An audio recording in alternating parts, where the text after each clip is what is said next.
Hello বন্ধুরা, আজকে আমি সন্ধ্যেবেলার একটি স্ন্যাক্স রেসিপি নিয়ে এসে গেছি। আমি কিভাবে করছি আপনারা দেখতে থাকুন। প্রথমে দেখুন, মুরগির কিমা নিয়ে নিয়েছি, মুরগির মাংসের কিমা। তার সঙ্গে কী কী মশলা লাগছে: পেঁয়াজ কুচি, লঙ্কা কুচি, একটু লেবুর রস দেবো, লেবুর রস, আদা রসুন বাটা, ধনেপাতা কুচি এবং মশলা, লবণ, এটা গরম মশলা গুঁড়ো, জিরে গুঁড়ো, হলুদ, ধনে গুঁড়ো, লঙ্কা গুঁড়ো, হলুদ গুঁড়ো। এটা হচ্ছে ব্রেক ক্রাম্বস আছে, এটা হচ্ছে স্ল্যাশ রুটি কয়েক পিস নিয়েছি এবং ডিম আছে কোট করার জন্য ব্যাটারগুলো হবে। স্ল্যাশটা নিয়েছি, কাটলেটটা একটু ক্রাঞ্চি হবে, সুন্দর হওয়ার জন্যে স্ল্যাশটা নিয়েছি। রুটিগুলোকে ভিজিয়ে নিয়েছিলাম, এই যে মুড়ে মাংসের কিমাটাতে দিয়ে দেবো।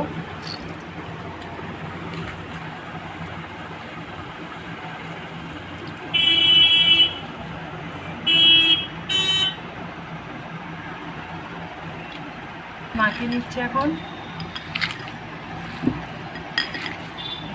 স্ল্যাশ রুটিটা এখন মাখিয়ে নিচ্ছি, এরপরে অন্যান্য মশলাগুলো দিতে থাকবো। পরে পেঁয়াজ কুচি,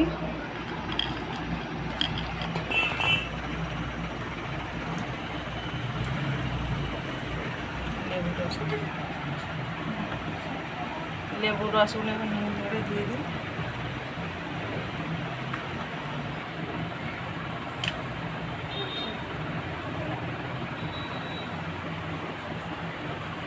লঙ্কা কুচি, ধনে পাতা কুচি, আদা রসুনটা পেস্টটা দিয়ে দিলাম। দিয়ে পেঁয়াজটাকে চটকে নিয়ে একটু নরম করে নিচ্ছি, তাহলে সুবিধা হবে মাখাতে, পেঁয়াজটা খাড়া হয়ে থাকবে না। এরপরে এক এক করে, এটা হচ্ছে গরম মশলা গুঁড়ো, জিরে গুঁড়ো, ধনে গুঁড়ো, লঙ্কা গুঁড়ো এবং হলুদ গুঁড়ো, এগুলো দিয়ে দিলাম, দিয়ে মাখাতে থাকবো।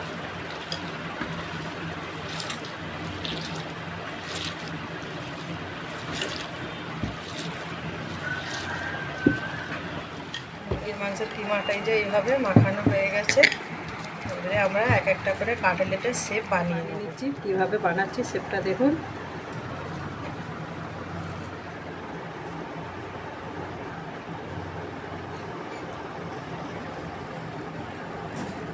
এইভাবে হাতের মধ্যে গোল করে নিয়ে এইভাবে যেমন শেপের করবে ভালো লাগবে আপনাদেরকে। আমি চৌকো শেপের করছি।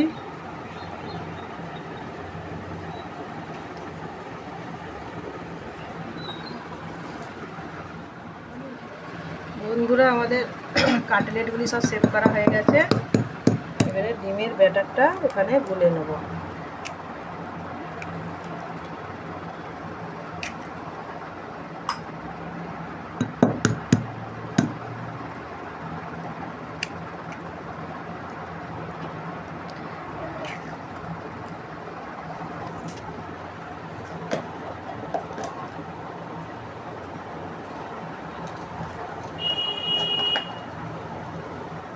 নিচ্ছি, এই যে কোট করে নেবো ডিমে ডুবিয়ে ব্রেড ক্রাম্বসে।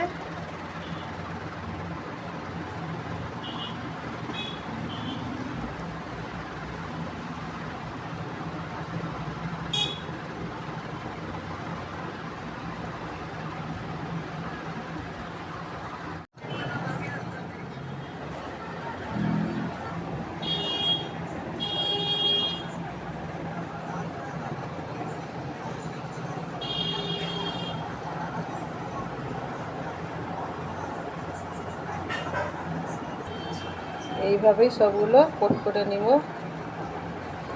এইভাবেই সবগুলো কোট করে নেব। কোট করার পরেও আপনারা ফ্রিজে রাখতে পারবেন, রেখে পরে ভেজে। কড়াইতে তেল দিয়ে দিয়েছি, তেলটা যে গরম হয়ে গেছে। বাইরে প্রচণ্ড বৃষ্টি হচ্ছে, বৃষ্টির এত আওয়াজ আসছে। এই যে জানালা বন্ধ করে রেখেছি, জানালা খোলা যাচ্ছে না। আর আমাদের কড়াইয়ে তেল গরম হয়ে গেছে, যে একে একে করে কোট করে সেভ করে রাখা ছিল, এটা একটা একটা করে ছাড়তে থাকবে, ভাজতে থাকবে।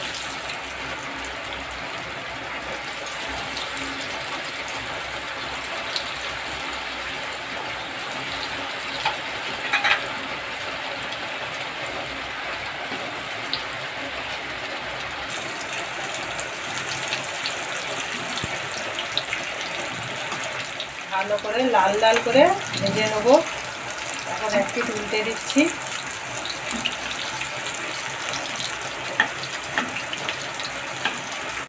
কাটলেটগুলো সব ভাজা হয়ে গেছে, ক্রাঞ্চি হয়েছে খুব একবারে। আর দেখুন একটা ভেঙে দেখাচ্ছি কেমন হয়েছে ভেতরটা।